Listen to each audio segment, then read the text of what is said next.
Hi, friends. Susan Blackwell from the Spark File here to let you know that the doors are open for the Spark File Illume, a 9-month group creativity coaching mastermind that invites you to be the Chief Creative Officer and Chief Marketing Officer of your creativity. But what does that mean? That means in 9 months in Illume, you will clarify and advance your big creative goals and learn how to effectively share your work with the world. Now, if you're listening to this and you're an experienced creative or an accomplished professional who seeks a space where it is safe to attempt something you've never tried before, or complete a big creative project, or take your work to the next level and acquire the skills needed to share your creative work with the world, Illume might be right for you. We are calling in emotionally intelligent, high-functioning creatives who are ready to level up. You can find out more by going to thesparkfile.com/Illume, but do it now to find out if Illume is right for you and to save with early bird discounts. That's thesparkfile.com/Illume. Take a leap, take a risk. Go to thesparkfile.com/Illume and join us for Illume. The Sparkfile podcast may contain profanity and other adult content. Please use your discretion. When I bump into something that inspires me, I dump it in my spark file. Could be something that I want to make or how I want to be. I pump it in my spark file. I jump into my spark file. Let's open up the spark file. Welcome to the Spark File, your one-stop pit stop for creative inspiration. I'm Laura Camion. And I'm Susan Blackwell. If you're joining us for the first time, welcome. You may be asking yourself, what exactly is a Spark File? Where do I get one? What do I file in it? These are good questions. Y'all, we got answers. The Spark File is a place where you consistently collect all of your inspirations and fascinations. Here's the deal. We are makers and we make all kinds of things. If you're like us and you're making stuff all the time or want to be making stuff all the time, you know the wellspring of inspiration can run a little dry. So we're on the lookout for fresh ideas, images, and inspiration that spark our creativity and pique our curiosity, things that inspire us to get up off of our asses and make things like this podcast. Or a system of nationwide reforms and improvements that make you unpopular with powerful people, but beloved by the common folk. Oh my God. That's right. Or even a documentary that saves the sanity of its subject. Every single episode, we will reach into our spark files and exchange some sparks. And from time to time, we're going to talk to some people who spark us too. And if you're not careful, you just might get your mind saved too. So without further ado, let's open up the Spark File. Baby Chaos. Blackwell. Your teaser intro It's big, right? It seems big. I needed something that would represent the bigness of this spark. The largesse. Yeah. I have 10, I can't even say it. I have 10 pounds of spark and a 2-pound bag. It's a big one. It's a big one. I feel like we better get down to business then. Yeah, we totally Is there any should. business? Do we have any business? I think we have Sparks, joy, excitement, and we're ready to share. Yarks. Okay, I'm going to go first. I think we decided that. Please do. You I'm might counting on it. Might hear the tippy tap of my dog, Kitty Bunny's toenails on the hardwood floor. Good girl. So my spark, this is my sparklet. I do believe that this documentary saved my sanity. Wow. So this spark first came to me in 2008 in the form of a documentary by Harris Fishman called Cat Dancers. Have you ever Dancers? I have Have you not. ever sampled a little taste of I've cat not dancers? even heard the phrase cat dancer. Well, get into it. This documentary used to live on HBO, but now you can rent it on Amazon, and I highly recommend it. In addition to that documentary, I have several sources. An article by Jason White on the website eFilm Critic, an article by Shay Crabtree in the LA Times, an article in The Advocate by Will Coviello, an obituary on findagrave.com. Ooh, that sounds ominous. This spark is haunted. Where are we going? A 2007 article by Steve Corver in Amsterdam Weekly, a New York Post article by Larry Getland, and as always, a healthy dusting of information from Wikipedia. Oh, thank you, Wiki, Thanks. and all the people that contribute. All the We couldn't contributors. live without I you. was writing something one time for this award show, and I was writing an introduction for these presenters. And before the award show, you would go over it with each person who had to say the thing or if it was about them. And they were like, we don't have an Emmy. And I was like, oh, I got that off Wikipedia. And they were like, oh, Wikipedia. Well, Grain of salt with Wikipedia. but if you're going to make a mistake on your Wiki page, give yourself an Emmy. That's right. Someone saying you have an Emmy is not bad. There's worse things. Win the spelling bee. I won the spelling bee. It's on Wiki. So you haven't seen Cat Dancers. I've not seen it. Ugh. I literally don't know where you're going with You're this. in for the biggest treat. Cats dancing does bring something to mind, though, but I don't think that's your spark. The logo for the documentary, which I believe was the logo created for what you'll learn about is the act Cat Dancers. Okay. Borrows from the font work. Interesting. And that is a very unique font. It is. So I think that's right. I didn't double check that. Don't listen to me. So you know that documentary film is probably one of my favorite forms. You know, I've heard you say that, and I've not explored that further. I'm just curious, like always, or kind of a new development in Here's life? my jam. I feel like documentaries give you safe access to situations that you may never wander into on your own. That's true. I've created this metaphor in my mind that documentaries are like being in a bathysphere. Do you know what a bathysphere is?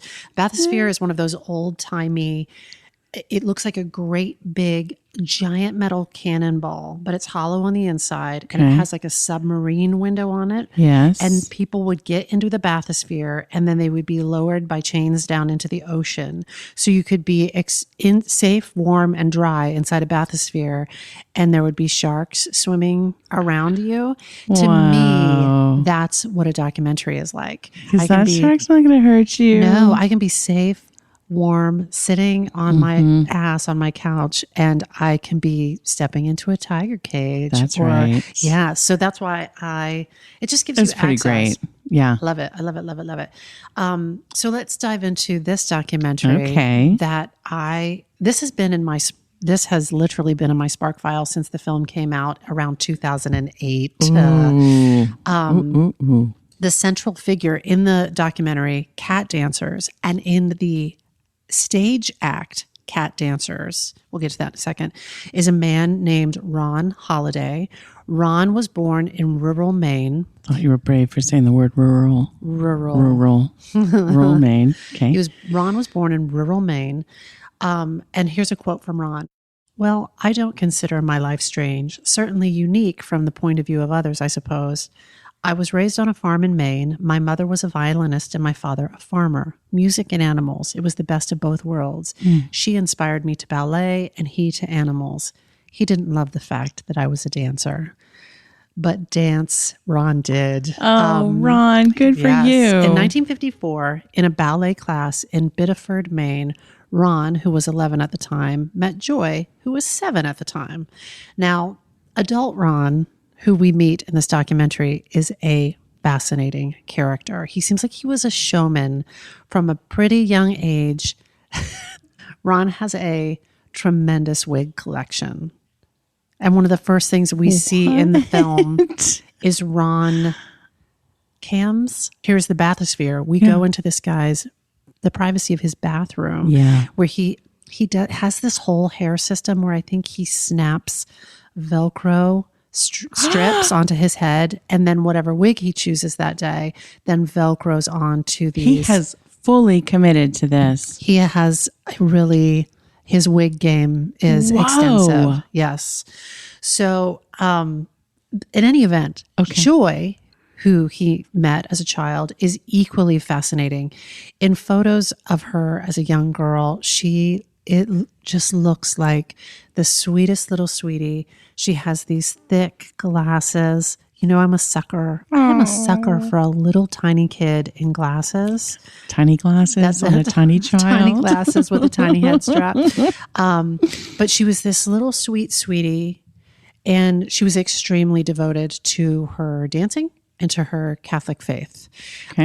And then she, later in her life, transformed into this va-va-voom young lady with this bleach blonde hair and the body of somebody who had danced her whole life. So the director of the documentary Cat Dancers said if this doc was fiction, the husband and wife would be played by Sylvester Stallone and Cher.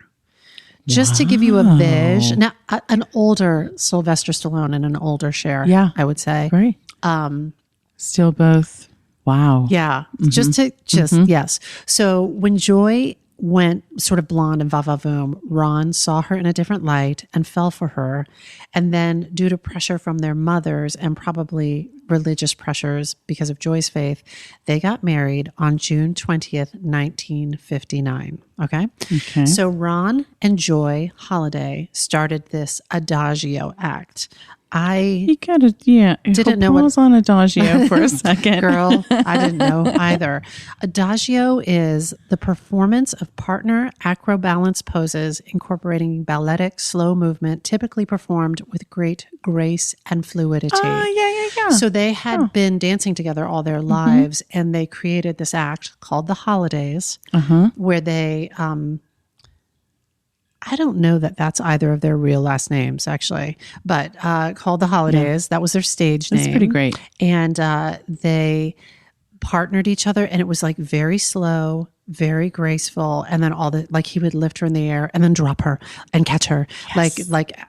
All of that. I think there's an Adagio act in Cirque du Soleil. I was going to say, I'm certain there's probably more than one in all of their shows like that. But that's the one I think I've seen. Yeah. It's two men. They're like, it's very slow and graceful, and they're balancing each other and all that jazz. And you might be standing on someone's feet and then do a flip and land on their feet, like that sort of kind of thing. That's what I do in my Adagio act. Listen, I didn't want to give it away. What if you and I started an Adagio? Now we've lost our minds. Hey, the Spark File Adagio. It's something to explore. Let's put it on the list. The Spark File Adagio Dancers. So they ended up dancing this Adagio act, The Holidays. They danced at Radio City Music Hall, which was awesome, and I think awesome for Joy because she had her dance dreams, but she also thought she might become a nun. Wow, those are two things to decide between right there. Deeply religious. And apparently she consulted the Mother Superior at her Catholic school, explained the situation, and the Mother Superior said, go to New York, dance for God. If it doesn't work out, you can always come back and be a nun. She did. Spoiler, wow. She didn't. She didn't. Okay. So together, The Holidays appeared in a record-breaking 365 consecutive performances at Radio City Music Hall, as well as venues such as the Casino de Paris and the Lido de Paris. They did a Royal Command performance for Prince Rainier and Princess Grace of Monaco. They performed at Lincoln Center in New York. Okay. At Alice Tully Hall. I don't know. I'd be curious to know more about that. And they were a headline act in Vegas. So they were also a supporting act to a number of stars, just to give you a sense of time and place and history. Their contemporaries. Glenn Campbell, Cher, Liza Minnelli, Maurice Chevalier, Robert Goulet, Connie Francis, Bobby Darin, Wayne Newton, Neil Sedaka, Gordon and Sheila McRae, and Dionne Warwick. And they also appeared on Johnny Carson, The Mike Douglas Show, the Joey Bishop's talk show, and they were very special guest stars in a Bob Hope Christmas special. This is pretty accomplished, though. I mean, I think they took this. They danced this Adagio. I mean, I can't imagine much more you could do with it. Yeah, if you had dreams of doing it. Yeah, they were doing very fulfilling. So as they aged, they faced this transition that dancers often face, which is how do we keep doing this as our bodies are changing and aging? And around that time, Ron Holiday said he had a dream in which a full, not a dream like I wish for, but a full sleeping dream in which his wife, Joy, was transformed into a cat. So based on that dream spark, they started to move into animal acts. And I think at the time, sure. Okay. Just checking I heard correctly. That's right. Animal acts. Okay. They were doing the Radio City Music Hall Spectacular. And I believe that William Holden, who was the star of Sunset Boulevard, was the star of that Radio City show. And so they became friends and they would eat together in the Radio City Music Hall canteen. Cool. There's a fantastic photo of them in the documentary, and they're painted head to toe silver, sitting in the canteen, having lunch. And William Holden, I think, had some sort of a big game preserve in Africa. That's what he did with his Sunset Boulevard money, and he ended up gifting them a black leopard cub named Aladdin in 1968. What kind of gift is that, Girl, I gave you a plant. I know. And I'm sorry. No, you did kill the plant, but it's it died. one I click didn't away kill from it. giving somebody a puppy. Yeah. I mean, it died. I didn't kill it. It was not murder, but I'm saying that's a hell of a responsibility gift. I got you that's huge. A black leopard not cub. A cat from the rescue mission either. A jungle cat, exotic animal. That's right. That isn't you necessarily mean not like even a domesticated kitten. No, this is a jungle cat. But I think, clearly they had expressed their interest. So Obviously. Joy had adopted this black baby leopard, and she then, Ron said she read every book she could get her hands on about how to become an animal behaviorist and a trainer. Then Aladdin joined the Adagio Act. Wait, they named the cat Aladdin. The cat's name Aladdin. That's Aladdin. And then that little leopard joined their Adagio Act, and they rebranded themselves as, you guessed it, cat dancers. Cat dancers doing it right. And they became one of the world's first exotic cat acts. And then things got super Vegas-y. Siegfried and Roy, I think. I don't know. I was curious. That's what I was thinking. Like, were they before or after? I think they were contemporaries, and I got the impression that, like, if Siegfried and Roy weren't available, then... Got it. Yes. Then cat dancers it is. Yes. Okay. So I just want to sidebar here. I have some feelings about people keeping exotic pets and training them and using them for entertainment. I don't know that it's ideal for the animal. And I don't know that it's ideal for the people around them. I want to acknowledge that, but I'm going to just park that judgment for now. And I'm simply going to tell this story. Got it. Okay. Got it. So the holidays, you know what? I will say this. I will say this. Ron Holiday, in an interview, acknowledged that this is a quote, taking a creature out of the wild is not the creature's choice, and that humans bear responsibility for what they try to do with the animals and how the animals react. And this is a quote from the Advocate's article writer. That's a crushing principle for a man who suffers its consequences. Ooh. That's what we call foreshadowing. So, okay, so the holidays had this exotic cat act called Cat Dancers, and they continued. So they got Aladdin, and then they continued to acquire several big cats. Mm-hmm. I lost count. Like, they had many. And they all became part of the act? Like, they used... I think they all were... Big family. Yep. They had this great big cat family. Wow. And their act kept growing, and they needed help. Their act and their lives changed dramatically when, in the 80s, they met this young circus performer named Chuck Lizzet. Chuck ended up joining the act. He lived, he performed, he trained the animals with the holidays on their ranch in Florida. And eventually, they all became romantically involved as well. Oh, plot twist. Spicy. And whoa. No judgment. No judgment. Get what you need, everybody. They were on the forefront of a lot of things there. Get what you need. Yeah. Here's a quote from Ron Holiday. We were extremely private. No one knew what was going on. As a rule, people thought I was gay and that Chuck was Joy's lover. But this was a bond between the three of us. It was nobody's business. We knew how the average public would look at it, and we did not want to be involved in any discussion. Okay. There you go. Not up for feedback. That's right. That's how you want to live your life. We're not open for feedback. So for from all of the footage and from Ron's account, they seemed so happy for many years. They were doing work that they loved, with animals that they loved, in a home that they loved, with people that they loved. And I forget the exact words that Ron uses in the documentary, but it did seem like they had created a sort of paradise for themselves.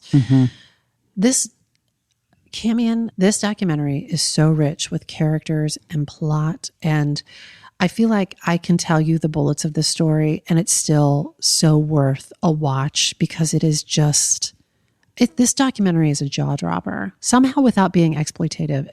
I love this. Well, I have to say, just listening to the story makes me want to meet these characters. You know, you're not making me feel like I don't want to watch. It's actually compelling me to go check it out. I hope that feeling continues. Yeah. But I will say this. I've already shared some spoilers and I'm about to share some more. So if you don't want to hear spoilers, just push pause, go watch Cat Dancers, and then come back and push on pause.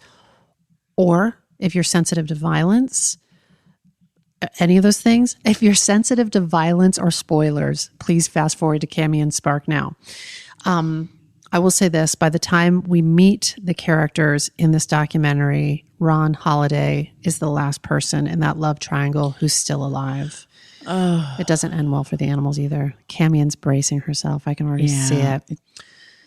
So in 1998, a white Bengal tiger named Jupiter, who was owned by the Cat Dancers, killed 2 times in 5 weeks. Ooh. And leaving Ron the last man standing. Oh, no. Yeah. So what? Yeah. So they had acquired this white Bengal tiger, and I guess the risk with white Bengals, they're very rare, and there's always the risk that they're inbred. That they've been bred to be pure white, and that they may be inbred. And that makes them maybe a little less stable or emotionally yes. That's the impression I get. I'm not an expert. An animal behaviorist. That's right. How I say it. Animals.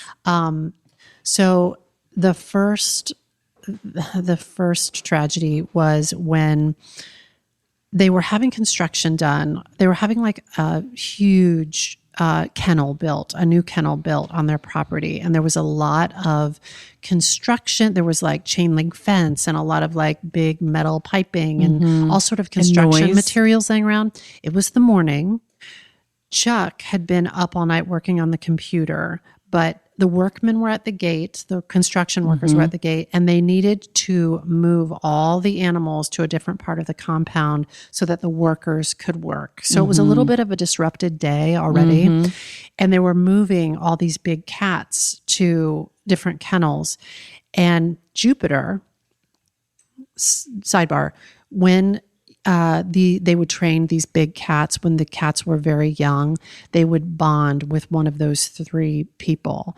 And like the cat would choose its parent or its principal trainer, if you will. Yeah. And Jupiter had chosen Chuck. Okay. That's who Jupiter chose. So when they went to move the cats that morning to make way for the construction, Jupiter would not be relocated and kept looking up towards the house. So Ron asked Joy to go wake up Chuck so that Chuck could move Jupiter, the white Bengal tiger. And Chuck throws on a t-shirt and shorts and a pair of moccasins and wakes up and gets out to the yard. And he was walking by Jupiter, next to Jupiter, tripped on some chain link that was laying on the ground, bumped, I think fell onto the cat's back, and the cat whipped around in a second and just grabbed him by the throat and punctured his throat. And God. Chuck fell to the ground. Ron, he died in Ron's arms. And his last words were, "I love." I know, Kimmy, I feel like I just torture you with this stuff. You do. So you do, but so it was I'm here for huge, Just emotional torture. Just put you through the emotional washing machine. I love, how was he going to finish that sentence? I love you. I love the life that we've created. I love these animals. I love Jupiter, despite what he just did. Oh, God. So that is how Chuck died. And they were devastated. They obviously, they were all devastated. And Chuck's mom there's an interview with her. You hear her voice, you don't see her. But Chuck's mom said she didn't blame the cat, that it was just being a cat. Oh my gosh. And that the mourning was, she understood that it was a different kind of mourning because of the construction. And then she said, I guess your guardian angel said, hey, I've had enough. It's time for you to come home. When I watch Cat Dancers, I'm just like, this is one of those stories that if you saw a film of it, a fiction narrative, or if you read a short story or a novel, you'd be like, that seems implausible. That's outrageous. But it's completely That's true where and real. You just can't write that shit comes from. I know, but I love feeling of like you just can't. The characters in this are rich. So they all sound fascinating. Chuck sounds like he was raised by incredible people as well. Just to have that sort of attitude. I think he was distant from. I think he was estranged from his mom to a certain extent. I want to know about Chuck and his family. You got to watch Cat Dancers. Okay. So they were devastated. Joy and Ron were devastated after Chuck's death. And she got really, really depressed. And she at some point expressed to her husband, Ron, that she wished that somehow she would die, that she loved Ron, that she loved the animals, but that she didn't want to live anymore. And if it wasn't for her faith, that she would commit suicide, but that she was praying to die. And Ron said he was also in a fog himself. So he just reassured her. He did his best to reassure her that they would get through it because they had each other. But she went from 110 pounds to 89 pounds. Oh, God. She wouldn't eat. She wouldn't get out of bed. She wouldn't change her out of her pajamas. She wouldn't shower. And the doctor said, if she doesn't eat, she's going to have to be hospitalized and we're going to have to, use an IV. Yeah. So, that night Ron was just trying to do anything to get her to sort of like shake her, wake her up from that malaise. And that night, exactly 5 weeks after Chuck died, Ron said to Joy, wouldn't you like to see the babies, meaning the cats? They miss you. So she put on her sneakers and they got some tiger snacks out of the refrigerator and they went to visit the cats. And one of their other cats, this great big tiger named Shere Khan, when they summoned him, he went and took a swim in his, those big tubs that they have for them. They went and he swam, and then he went and he hugged Joy, and he got water and sand all over her. And Ron thought, great, this way she's going to take a shower. Like this will be the beginning of the turn for her to come back to life. And then Ron went and he got Jupiter. And as the cat walked into this, he said carriage house, this area where he was bringing the cats so that they could see Joy. Apparently Joy hadn't eaten for a long time and she started shaking. And Jupiter looked at Joy, and in the blink of an eye, he just grabbed her by the throat and he threw her in the air. And when she landed, her throat was gone. And this is super graphic, you guys. You may want to skip forward. And, Ron was splashed with his wife's blood. The SWAT team, the police department, they all arrived. Jupiter was loose. He was not in his cage.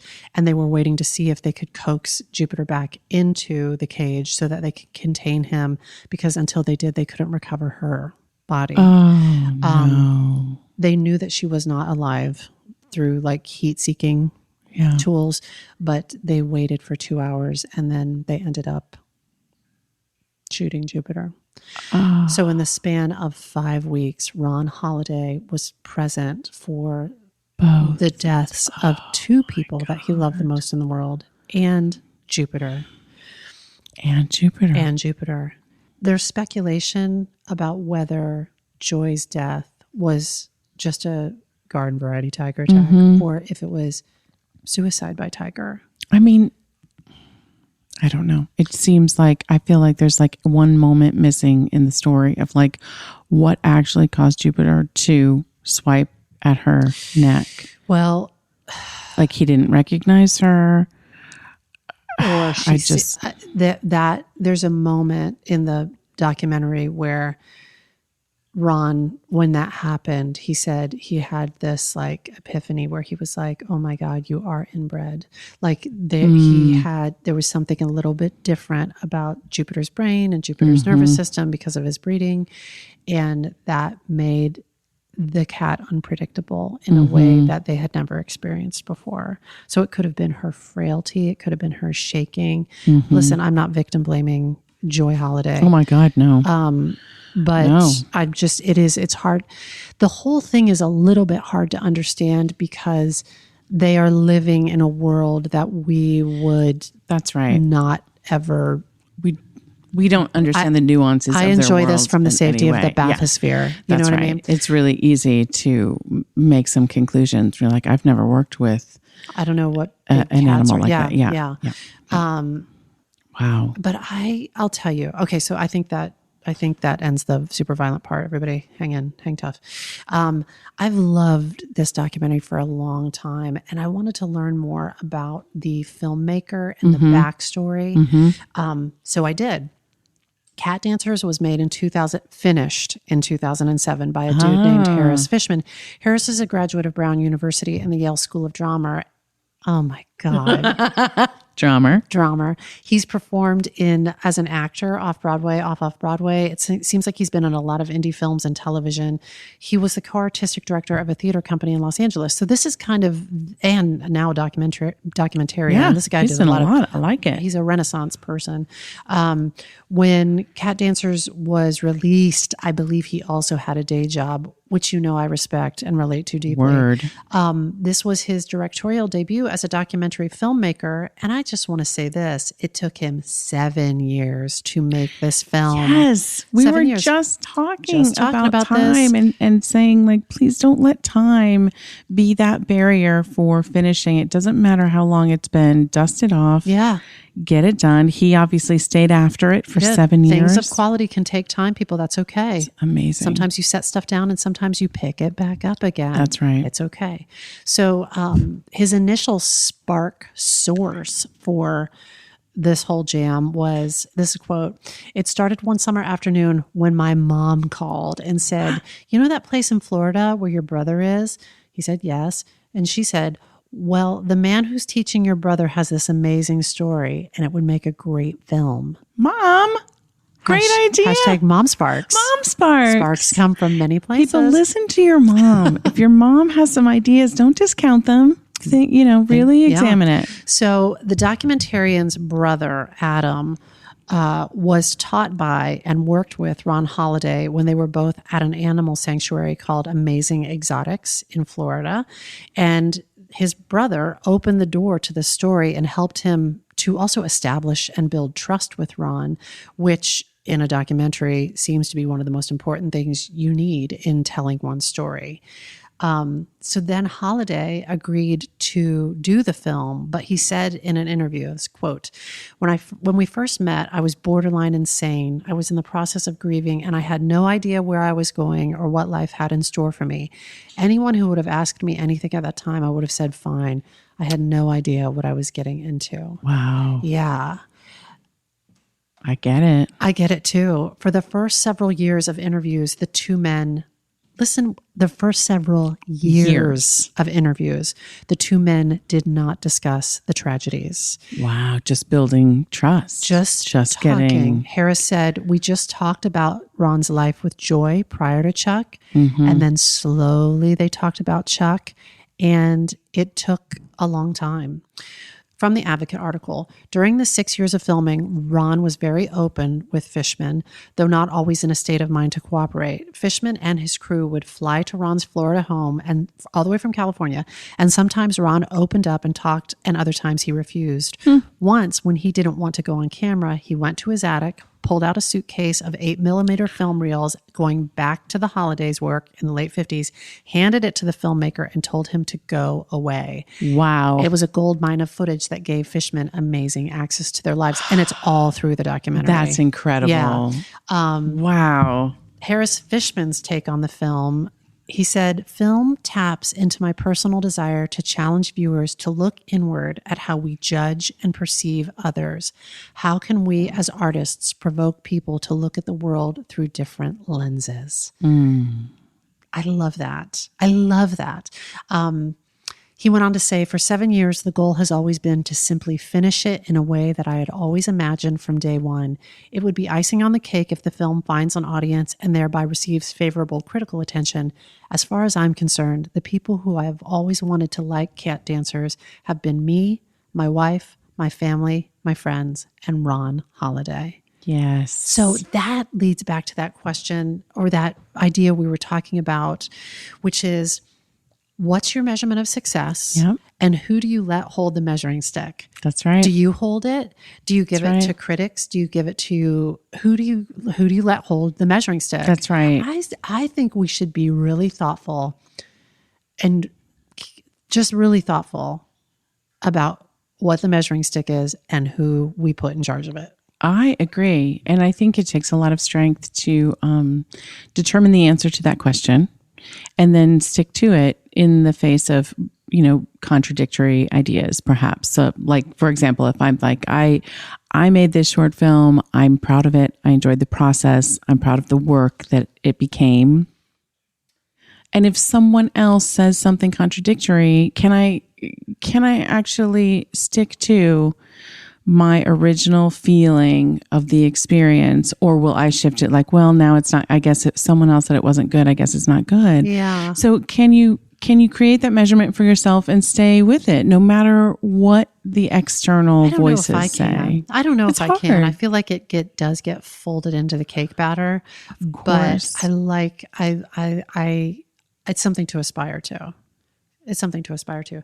Asked what he thought of the film, Ron Holiday said, I think this is interesting since Harris really wanted him to, he cared about what he thought.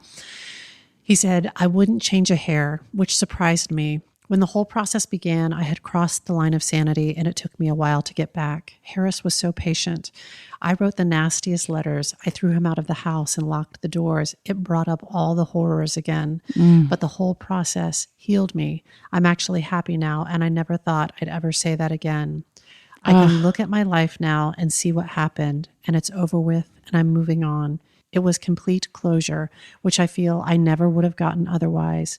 I do believe this documentary saved my sanity. Wow, that is powerful. Thank you, Harris Fishman, for the spark that is Cat Dancers. I find within, I'm chilled. I find within this so many sparks about making and creating a life you love, sparks about collaboration with the people you love the most, character development, depth and dimension. Y'all, you think you've heard the story of Cat Dancers because I've talked you through these bullets. This documentary it's rich. It is so fucking rich. And it just into the realm of, if it was fiction, you wouldn't believe it.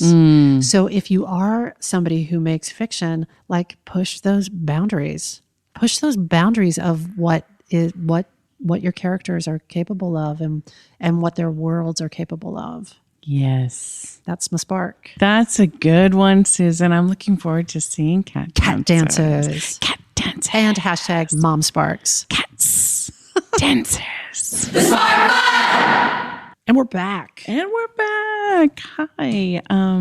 This is exciting. I'm excited to share this spark with you, but I do have a disclaimer at the beginning. Disclaim it. I'm disclaiming. I just ask that we all keep an open mind as we listen to this spark this week. It is not without its controversial ideas and complex topics. And I'm hoping that we can, speaking of measurement of a man or a human being, I'm hoping we can set aside some of today's measurements of a human and keep in mind that things and people and ideas evolve over time. Sure. Right? Sure. Okay. So this won't be a surprise to you, Susan. There's a speech that I love. It's called A Citizen in the Republic. And it was given by, at that time, former President Theodore Roosevelt. It is more commonly known as the Man in the Arena. Oh, you know this. You're going full Man in the Arena, Spark. I'm going full. Well, it's my entry point into this, Spark. It's the doorway. It's the doorway. You've loved this forever. So long. Literally forever. I've had this quote like on my wall, in a notebook from at least high school, maybe junior high. Wow. Every office I've worked in, I'd everywhere. never heard it, honestly, until I started working out at Mark Fisher Fitness. And they would, during the hardest workouts, they would read it to us before. What? Yeah. Oh, that makes me love them even more. Yeah. That makes me love them even more. Hi, Mark Fisher Fitness. Hi, Michael Littig. Hi. I think for me, both my mom and my dad had encouraged me from a very young age to be a person who was doing something rather than a person who was criticizing the people who were doing things. Like a sideline criticizer. Yeah, not that you couldn't criticize things, but they would encourage us well, if you're analyzing it or you have something to say about it, well, then why don't you try it? You get up and show me how it could be done better. Not in a aggressively challenging way, just like, oh, really? So you have some improvements on that? Why don't you try it? Wow. Your parents were hardcore. Yeah. That's awesome. They were good. They were good. But for those of you who don't know this passage that we're talking about, I'll share it so that we're all on the same page moving forward. This is the most famous passage, and it is usually what's referred to as the Man in the Arena. It is not the critic who counts, not the man who points out how the strong man stumbles or where the doer of deeds could have done them better. The credit belongs to the man who is actually in the arena, whose face is marred by dust and sweat and blood, who strives valiantly, who errs, who comes short again and again, because there is no effort without error and shortcoming, but who actually strives to do the deeds, who knows great enthusiasms, the great devotions, who spends himself in a worthy cause, who at the best knows in the end the triumph of high achievement, and who at the worst, if he fails, at least fails while daring greatly, so that his place shall never be with those cold and timid souls who neither know victory nor defeat. And I can't get through it without crying. So it's beautiful. We've mentioned that I'm a sensitive. So I love it. This little bit of the speech is having a resurgence right now, which is really exciting. Brene Brown, researcher, professor, best-selling author. Literally named her book Daring Greatly after this. But she first talked about it in a TED Talk that's one of their most popular. It's a TED Talk about vulnerability. And now she and Oprah have their Sunday soul conversations and all that. It's really introduced it to a lot of people, which I personally couldn't be more happy about. And I think it's incredibly relevant in the time that we're living now because it has only become easier to be a sideline critic and get your voice out there of social media and the internet. You can completely mask your identity and just throw rocks and kick sandcastles. You're feeling really brave from the bleacher seat. Yes. And it's easy to feel brave there. Yeah. And you have a microphone called social media. So it just reminds me of this thing, Camian, where some friends of ours made a new thing and it was not well received.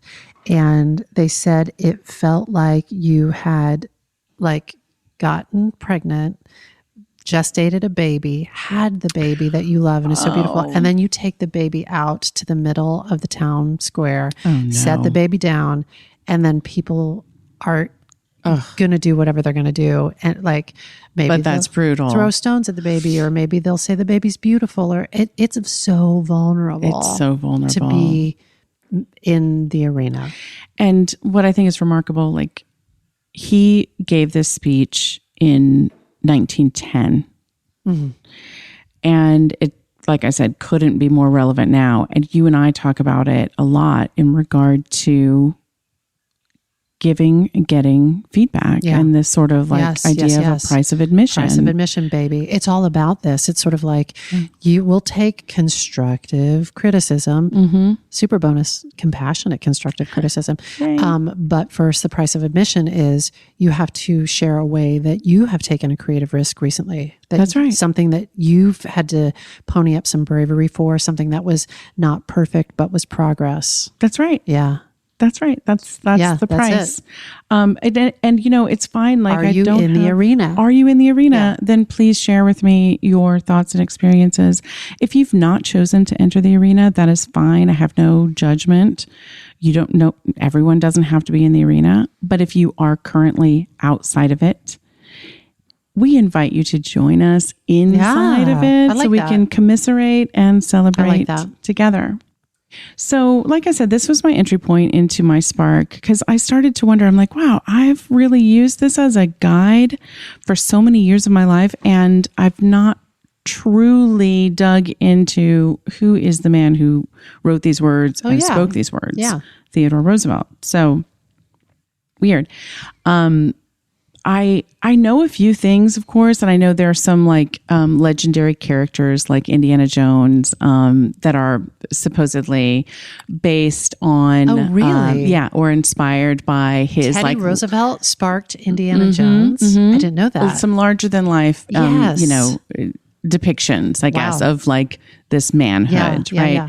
But I also started to wonder, like, he's not talked about a lot politically, where he's not claimed. He's not claimed. There's we're the party of Lincoln and Reagan. There's a lot of talk of JFK and Camelot. Theodore Roosevelt is literally on almost every list of like top 5 best presidents of the United States, and neither party claims him and talks about him. There's a reason for that. There's a couple of reasons. One reason, I'm going to give you a quick overview.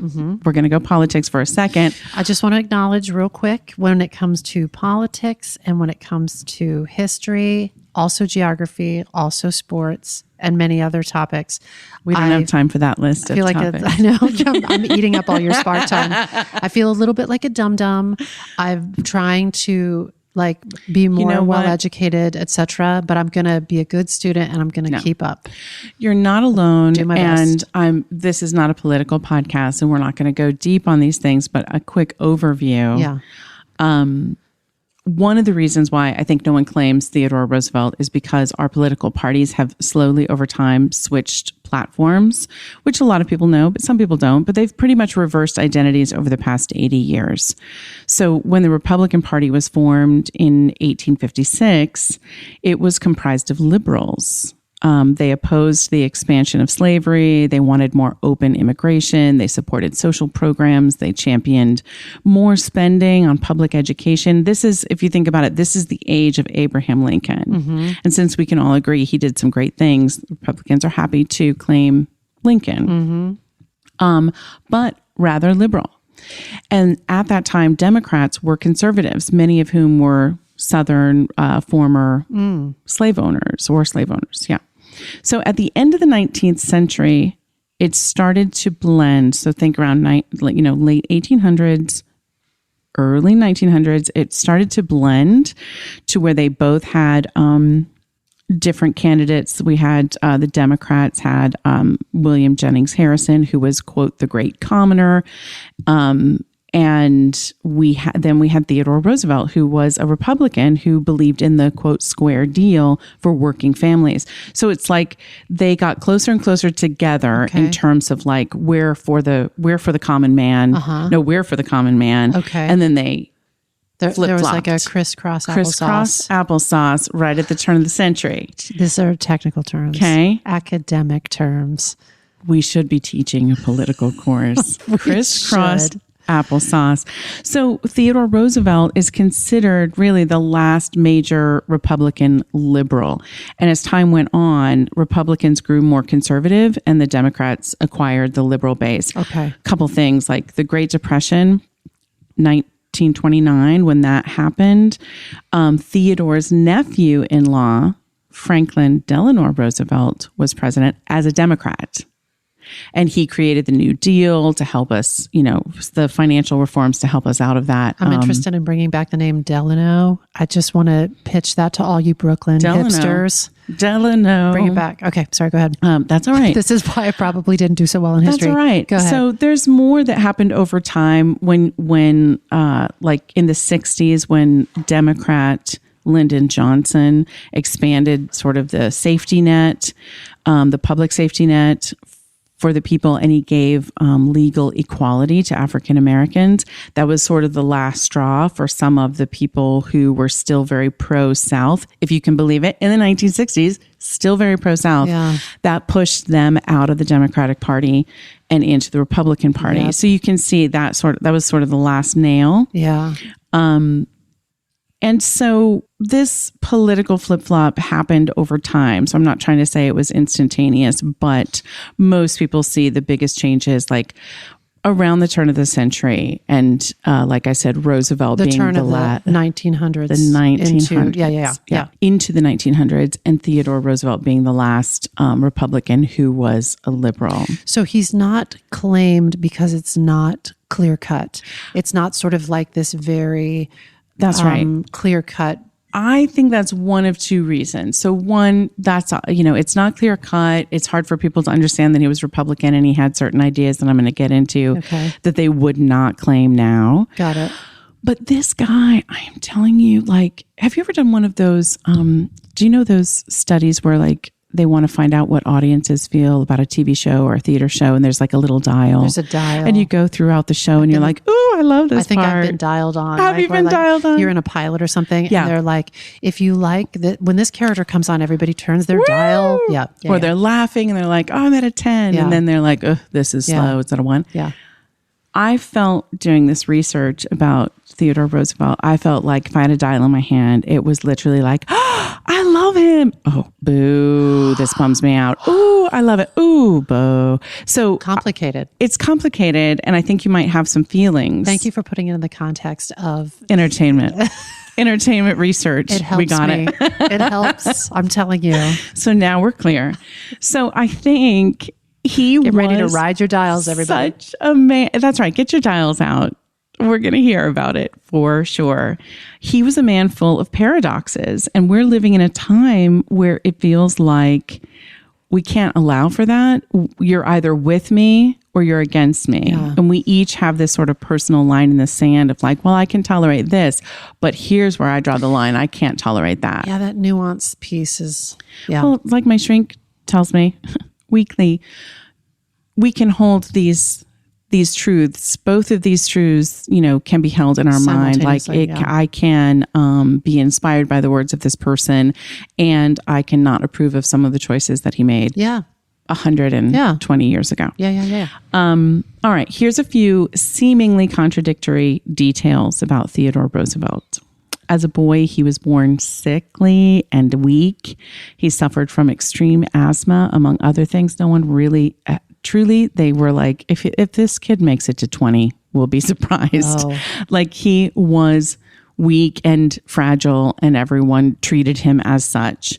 And in a response to that, he pushed himself to gain strength. He studied karate and judo and gymnastics, and had a vigorous and rigorous routine for himself to gain strength. And he, as a result, grew to be this massive man in stature and in personality. Wow. So he really defied expectations. Absolutely defied them, and believed like that you had, as an individual, some of that's like within your power. But he was very rigid in doing the things that he said he would do.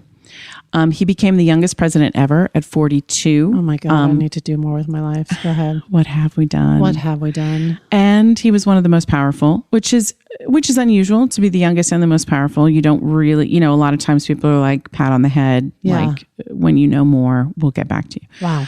He was an outdoorsman and an intellectual. So he He wrote many books. I don't even know the number. Sorry.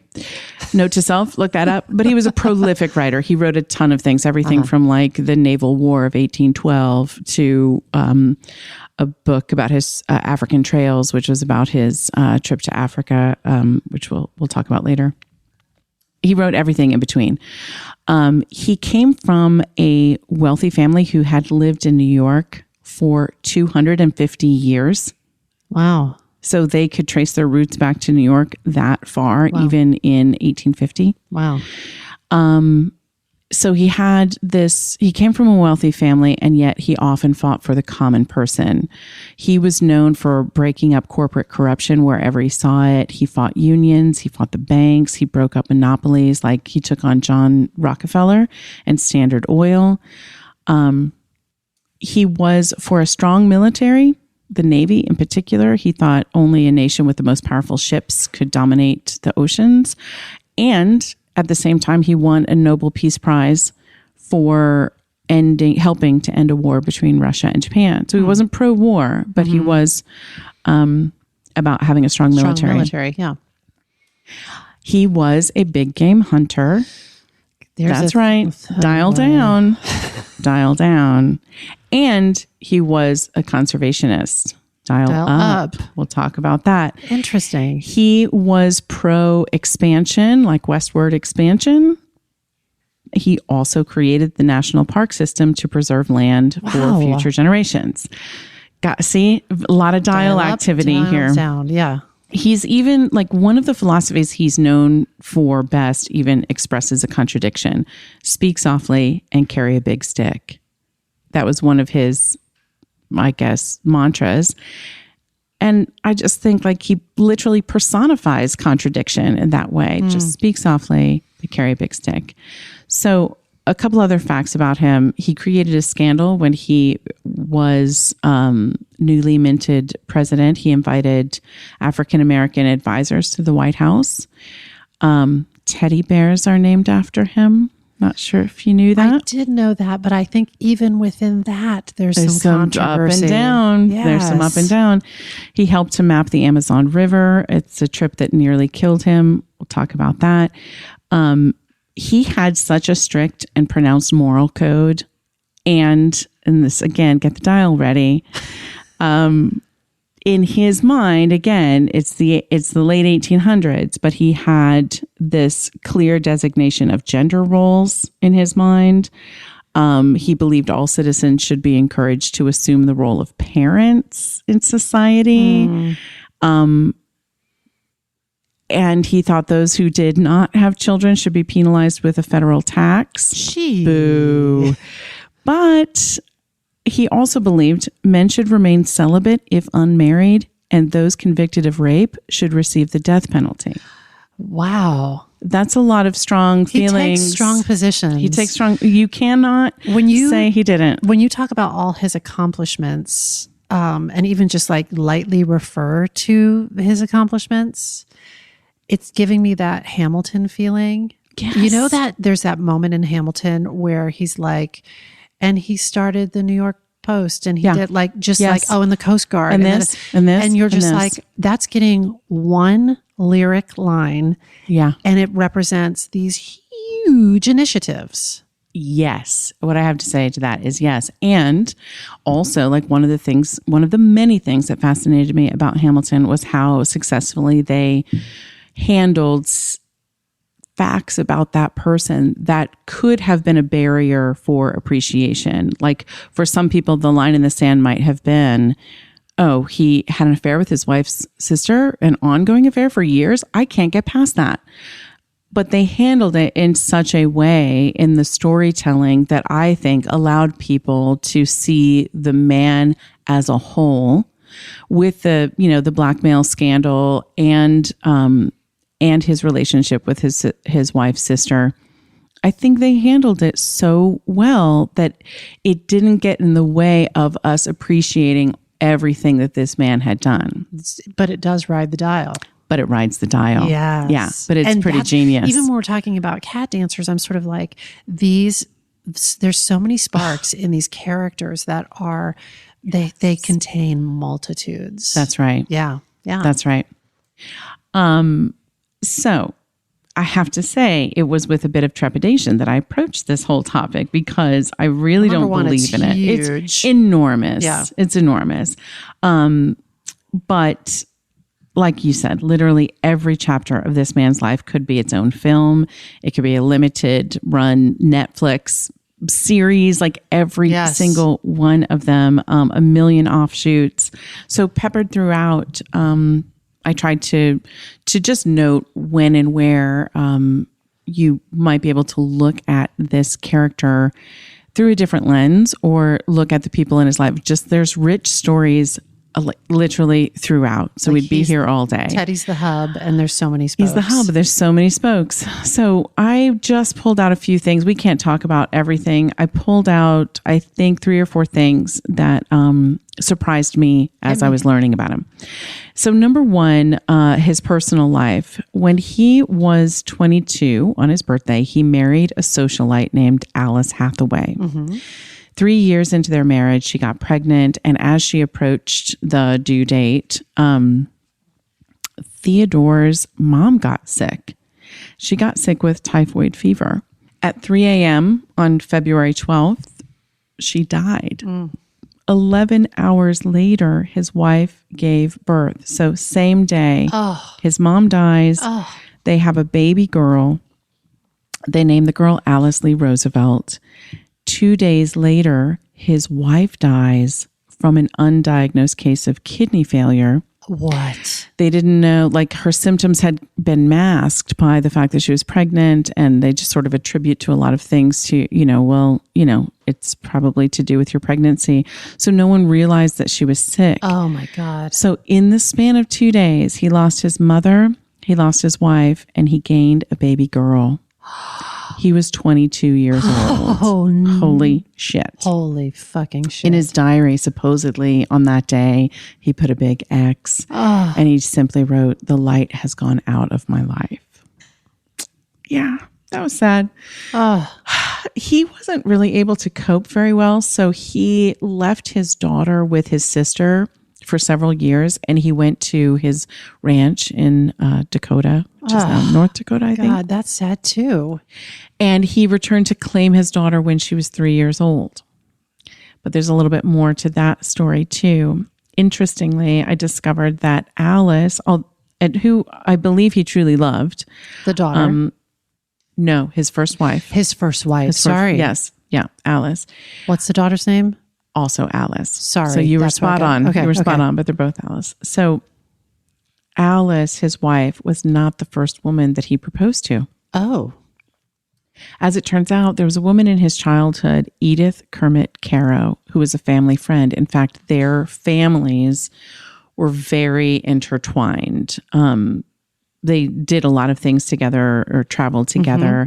At 4 years old, Theodore and Edith were photographed watching Abraham Lincoln's funeral procession pass in front of Roosevelt's home. Wow. Like the family was together on that day, Let's also just side spark. Let's also, in addition to Delano, let's really bring back Edith and let's bring back Kermit. Edith and Kermit, baby names. Go ahead. So they were close their whole life, and she became best friends with his sister. They formed a literary club, and as it turns out, when he was at Harvard, he proposed to Edith one year. They did not get engaged. Okay. He proposed to her again a year later. They did not get engaged. It is rumored that her father said no to the match because he didn't want their kids to inherit the physical weakness that he believed ran in Roosevelt's family. But he'd also known him since he was a child. He'd known him since he was a child, but he was literally like, I don't want a grandchild with physical disabilities. Are weak. Turn that dial down. Boo to Edith's dad. Like, he kind of sounded like an ass, but I didn't go down that entire rabbit hole. Sure. So could be more to that story too. But it doesn't stop us from judging. No, we can judge. We're such hypocrites. No. He seemed, from what I know, basing it on this information, not not great. So he kept them from marrying. Okay. So then when Theo returned to Harvard, he met Alice Hathaway and fell in love and married her. Mm-hmm. And now you're caught up to that moment. So they have the baby. She dies. During that period, Edith's father also died. Oh. Right? So Thea goes away to recover on the ranch. He comes back and he and Edith are reunited. Uh-huh. So and barrier father is out of the way. Dad's out of the way. Theo does not, however, believe in second marriages. Remember, again, this is a principled guy. He's what we call a rules and theories guy. He's got a lot of, I know it's of a different time, but I have contemporary friends right now who are also rules and theories people. Yeah. And I always imagine they have an invisible string connected to their butts, and connected to that invisible string is an invisible rule book. And it has all these rules like, no second marriages. We don't do this. Rapists get the death penalty. Like all these like rules and theories. Well, he grew up, his dad was very morally inclined as well. And his dad was like, take care of your morals first, your physical second, and your studies third. So spiritual, physical, intellectual, in that order. Rules and theories. Yes. But hey, listen, we've got to do something to give life order. So rock the fuck on. That's right. And I have to say, I mean, this is a spark for another day. We're going to put a pin in this. But I actually have a whole theory on just I do. Morals and the lack of them, where we're headed more towards hey, everybody do your own thing. Yeah. But that's actually, in terms of a society that can function, rules have to exist. Sure. So it's just where you put the rules and who makes them and how, and what they're led by. So, for example, one religion leading the rules over other religions, not great. But can we decide, as a group, what lines we won't cross? Yeah. I guess I'm thinking more like Jeff Bowen being like, I don't get sick because I don't eat a lot of salads. That's right. That's a different, that's something else. Rules and theories. And hey, Jeff, I'm impressed. I'm impressed. But anyway, Theo's rules were guided by what he believed were his morals. And so he eventually got over it, though. So this is one that we know he broke because he did, in fact, marry Edith. They raised 6 children together, and it was her idea to bring Alice, little Alice, 3-year-old Alice, back into the fold. And she said, we will raise the child from your first marriage. We will raise her. Now, sparks galore. If you want to research the tense relationship that existed between little Alice and Edith. And between Alice and baby Alice. Her cousin, Eleanor Roosevelt, who would later become first lady herself. Edith had some issues with Eleanor, so she didn't let Alice play with her. So there's a whole lot. There's a whole lot in like. There's a lot of women beef in his life. There's a lot of Roosevelt beef up in this business. Well, and I also am going to need a family tree sketched out. Okay. All right. Well, just imagine it's a stepmom. Yeah. And it's like her judgment of that side of the family, and you're not going to play with them. Yeah. It's basically that. Deep. So anyway, there's a lot of good stuff in there. Another thing that I did not know was that Theodore Roosevelt ran the New York City Police Department. I thought you were going to say Theodore Roosevelt ran the New York City Marathon, but you weren't going to say that. That would be amazing. He ran the New York City Police Department. He was the president of the commission there. Fucking Christ. Jesus Christ. And these are New York finest now. He went in there, and the do-gooder that he is, he went in and cleaned the place up. Much to everyone's annoyance, frankly. There's a running theme in that several people in the Republican Party, high up in the Republican Party, were a bit annoyed that Theodore Roosevelt, wherever he went, he seemed to get more and more popular and kind of gain power. And you can imagine this guy, he's so black and white in his beliefs. there are times when those rules like work for you and people gain respect because you have that clarity. Yeah. They're looking for someone to have clarity. And so he did, and he was very principled. And so people loved him. And a lot of Republicans who were maybe less liberal than him and wanted to see it go in another direction, which it eventually did. Yeah. They tried to find ways where they could put him in jobs where he would be like places they could tuck him. Yes. Yeah. Like be like, go over there and leave us alone because you're annoying us. Yeah. So they thought it was a perfect place to put him in the New York City Police Department. He was the head of the commissioner's board. Later, he reorganized that so there would just be one police commissioner and not a board of commissioners. But he did a ton of things: annual physical exams, regular inspection of firearms. He, crazy idea, wanted to recruit appointments based on qualifications. So previous to this time, everyone and city municipalities were working under the spoils system, meaning to the victor go the spoils. Like if you won an election, you could put all your friends wherever you wanted. These are the spoils. You get to do that. The spoils system. Okay. The spoils system. And he was like, that's bogus. If you're going to appoint people into jobs, they need to have some qualifications and some merit. So again, people are like, you can't do that. It's my best friend. I've known that guy for 10 years. So he cleaned all that shit up. God damn, I need to do something with my life. Oh my God. He believed that if there were laws on the books, they needed to be enforced or change the law. He was like, it's not about the law itself. It's like, if we took the time to make this law, enforce it or change it. But so he started to enforce certain things that had not been enforced before. He wasn't fucking around. He was not fucking around. Like bars and saloons and things being closed on Sundays. He was like, this is what the law says and we will enforce it. Wow. And so annoying a lot of businesses and politicians. Yeah. So he was this goody good doer, and the politicians thought he was unpopular because he annoyed them in that way.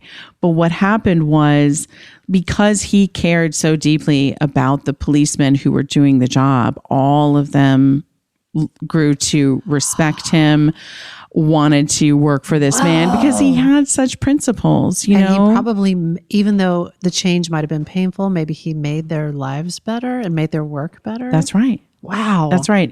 What he said about laying down the law, he said, I would rather see this administration turned out because it enforced the laws than to see it succeed by violating them. Whoa. So he's very principled. So the policemen themselves loved him. And then he also, again, was all about the common person. He cleaned up the tenement houses. He helped to create more sanitary conditions. He believed that people, like, by definition, people are industrious and honest, and he believed in them and thought, like, if we make better conditions for them, they will be better citizens.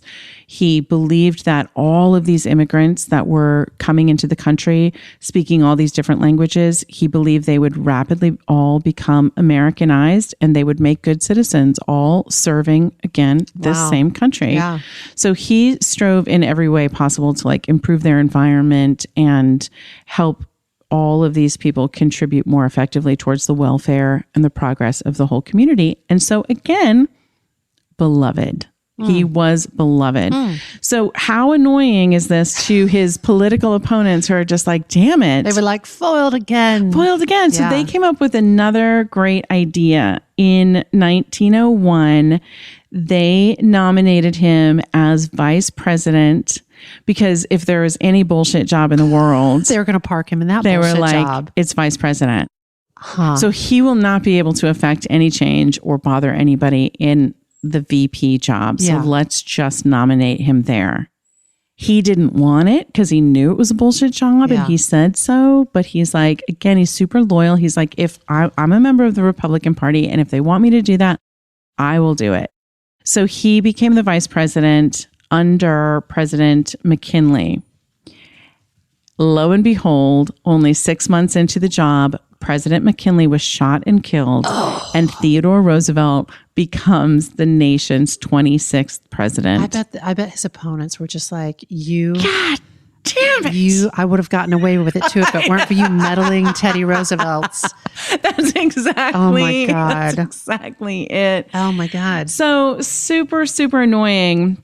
This guy is a survivor. Jeez, Louise. He really, really is. But he did a few things that almost like undermined his own ability. On the election night of his second term, he announced that he promised right then and there he would not be seeking a third term, which kind of created a lame duck situation for himself. Yep. You know, he could have left that thought alive.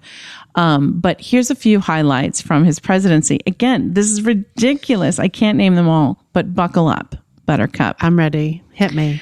The building of the Panama Canal. Sure. He created the Forest Service. He created the first workman comps laws. He strengthened the Navy.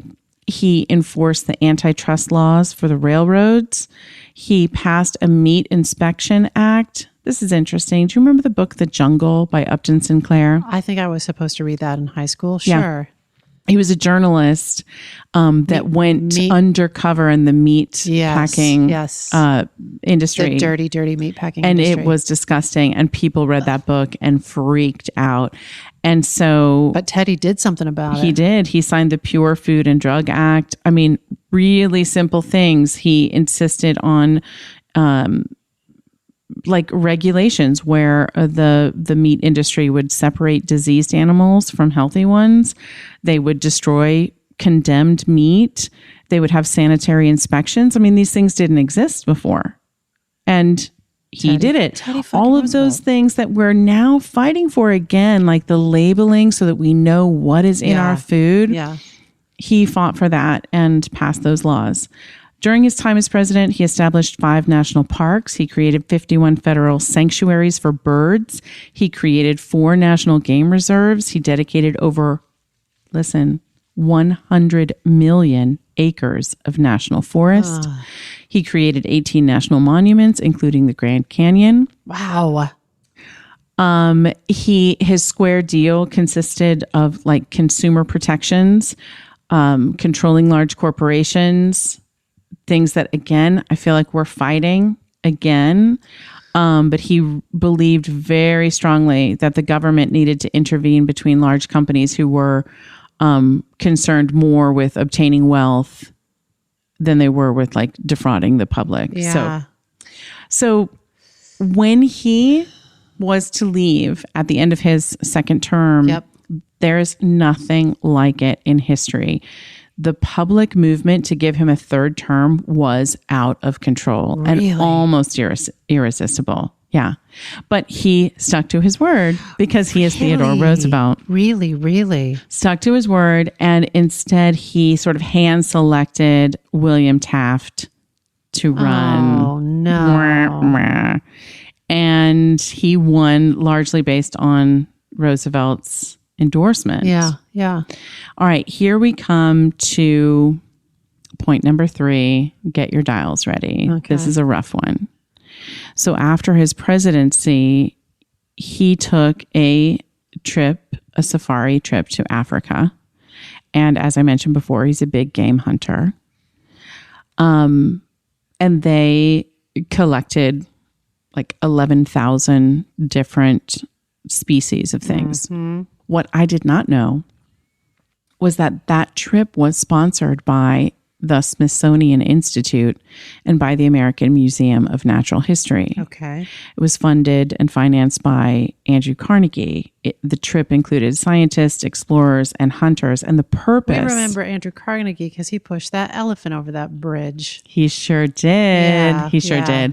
Well, steel. He actually is responsible for steel and many other things. But the purpose of this trip was to collect specimens, large and small. So they collected big game animals. They collected everything on down to bugs and flowers and fauna. And Teddy was on this trip. The museum. Teddy was on this trip, and he wrote a book called African Game Trails. Sorry if I'm not getting that right, but he wrote one of his books was about this. It's tough because, of course, I cannot defend big game hunting, and certainly not now. But I will say that it was 1910. This was before television, no high definition photographs or video to help other people understand the world and the natural world around them. And museums were serving that purpose. Where people could see those specimens. That's right. And maybe you don't even believe that elephants exist, except that you can go to the museum. Okay.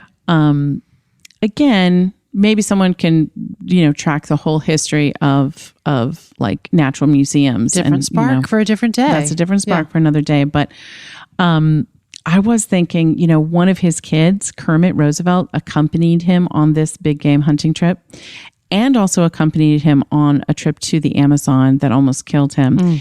And someone needs to, you could write the story of Theodore Roosevelt just through the eyes of his son, Kermit, who spent so much time with him. And what I later learned about Kermit, he went on these trips with his dad. He went into the army. He eventually killed himself while serving in the army in Alaska. So there are stories of all the people in the periphery of Theodore Roosevelt. Yeah. But regarding the animals taken, you might like him or hate him for this, but Roosevelt said, I can be condemned only if the existence of the National Museum, the American Museum of Natural History, and all similar zoological institutions are to be condemned. That's an interesting position to take. In 2019. I know, but even that, even during the day that it was originally spoken, to be like, you can fault me, but you have to fault all of them to bind yourself together, to force team yourself. But I guess he has a point too. I don't know. Yeah. Well, they financed so many of those trips in order to fill the museum. Yeah. So again, dial up and dial down on that one. That's a rough one. But I will say again, this is the Spark File, and love him, hate him, love the, love the sinner, hate the sin, whatever. It's rich. It's rich. It's fucking rich. Write a spark that shows, we're not even getting into westward expansion. We can't on this one, but write a spark about that from another perspective and not as this man is not entirely hero. And I think, again, it's really clear why no one claims him, because you got the good and the bad. Wow. Quickly then, when he returned to the United States, he, in the election of 1912, everyone hated Taft, including him. He was like, man, Taft has taken us. But remember, we were transitioning from liberal to conservative, even within the Republican Party. And applesauce. He was like, Taft has gone way too conservative. So he says to the Republican Party, if you want to nominate me, I will run again. He did. And? They did not. They did not. They said, thank you. No, thank you. Thank you. You've had your power probably too long. So they didn't necessarily want him to come back and take control. So they didn't nominate him. He felt so strongly, he created a new party and he ran as a progressive. So for a moment, 3-party system. Amazing. He still ended up with 4 million votes, but he lost to a Democrat, Woodrow Wilson. But there's one more story that emerges that I want to tell you during this time period that really emphasizes his larger-than-life mythology. So while he was campaigning for this third term, or I guess a return to the White House, he was to give a speech in Milwaukee, and he was shot by a saloon keeper named John Flamig Schrank. And that's right, John Schrank. That's a good spark, that name. And he, in the pocket of his suit, he had a stainless steel eyeglass case. Okay. And he had a 50-page speech folded and put in his pocket. So that making it 100 pages and an eyeglass case. And an eyeglass case. Yep. The bullet goes through his jacket, through the case, through his speech, and into his chest. That's right. The first thing that Theodore Roosevelt does is make sure that the person who shot him is not harmed by the crowd, because the crowd has gone crazy and kind of piled on to the guy. Jesus. So he's like, no, don't hurt him. Policemen come and take him away, and he's arrested, and it's fine. But he's like, don't beat him up. Oh my God. The next thing he does is he's like, okay, I'm not coughing up blood, so I don't think the bullet has reached my lung. I think I'm good. He proceeds to give a 90-minute speech with blood seeping through his shirt. This guy is larger than life. He's larger than life. It's crazy. And the first thing he said when he got up to speak, he said, ladies and gentlemen, I don't know whether you fully understand that I've just been shot, but it takes more than that to kill a bull moose. And so from then forth, the Progressive Party was called the Bull Moose Party, which you may have heard of. Louisa. Those artifacts live where? In a museum, preserved, so you can actually see the bullet hole that went through his eyeglass case and his speech, which is pretty amazing. So working on the Spark really just solidified my belief in a few things. Culture and our opinions and our beliefs are so fluid. Yeah. We're living in a very polarized time when not only are we like staunch in our rightness of everything, that we also forget to see that things are fluid and changing. Even 20 years from now, we will look back and say, wow, we've changed so much since then. Yes. So our government is a work in progress. It always has been, and it's not fixed. But I am so sparked by the duality of this man and how emblematic he is of our time. Like, no matter where you stand, on what side of the line, you can point to injustices and things that he did that might enrage you. You can also point to things that he did to further issues that you believe in.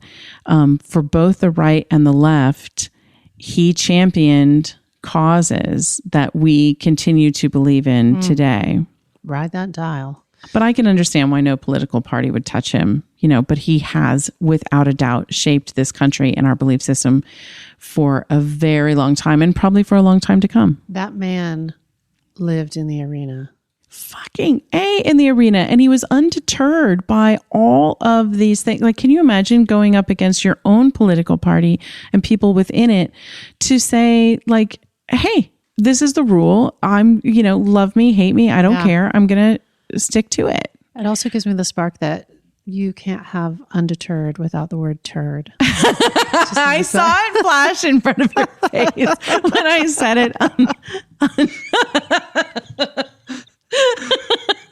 Let's leave it with that. There is no undeterred without turd. I guess that's it. We hope this put another bunch of sparks in your file. If there's a spark you'd like us to explore, or if you've taken a spark and fanned it into a creative flame and you'd like to share that, email us at thesparkfile@gmail.com or submit it through our website, thesparkfile.com. We'll even take your feedback, but as outlined in this spark itself, the price of admission. First, you got to share a creative risk that you've taken recently. And be sure to subscribe to this podcast wherever you get your podcasts. Subscribe, rate, 5-star review it. If you love this podcast, share it with people that you love. If you didn't like it, don't even push pause. Just throw your fancy new smartphone into the river. That'll learn us. That's right.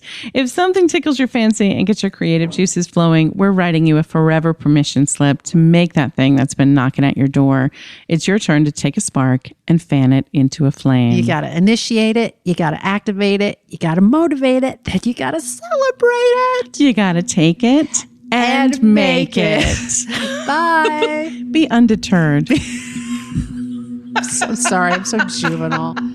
When I bump into something that inspires me, I dump it in my spark file.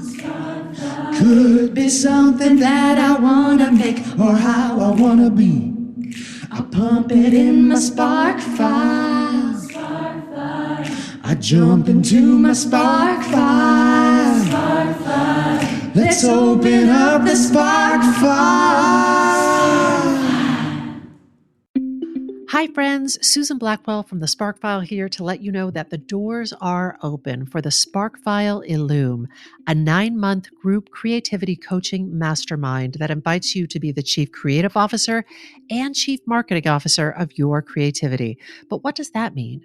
That means in 9 months in Illume, you will clarify and advance your big creative goals and learn how to effectively share your work with the world. Now, if you're listening to this and you're an experienced creative or an accomplished professional who seeks a space where it is safe to attempt something you've never tried before, or complete a big creative project, or take your work to the next level and acquire the skills needed to share your creative work with the world, Illume might be right for you.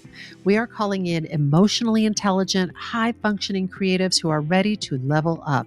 You can find out more by going to thesparkfile.com/Illume, but do it now to find out if Illume is right for you and to save with early bird discounts.